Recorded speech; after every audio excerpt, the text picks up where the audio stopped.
శుక్రవారం అభిషేక సేవకు ముందు బంగారు పాద కవచాలను పక్కకు తీసి స్నానపీఠంపై ఉంచి ఆకాశగంగ తీర్థ జలాలతో అభిషేకిస్తారు. అభిషేక సేవ తర్వాత నిజపాద దర్శనంగా భక్తులను ఆర్జిత సేవా దర్శనానికి అనుమతిస్తారు. ఆనంద నిలయంలో వెలసిన శ్రీ వెంకటేశ్వరుడి విగ్రహం పరీక్షగా గమనిస్తే భక్తులకు ఒక విషయం తెలుస్తుంది. స్వామివారి కుడిచేయి కింది వైపుకి చూపుతూ కనిపిస్తుంది. శ్రీనివాసుడు తన చరణములే భక్తులకు శరణమంటూ తన కుడి చేతిని పాదాల వైపు చూపి భక్తులను దర్శించుకోమంటారు.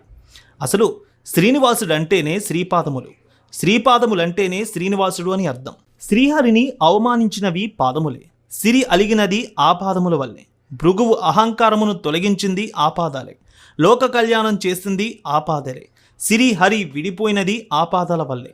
లక్ష్మీదేవిని వెతుక్కుంటూ శ్రీవారు వైకుంఠం వదిలి వెంకటాద్రి చేరిన గుర్తులు పాదాలే. 3 అడుగుల్లో ఆనంద నిలయం చేరినది పాదములే.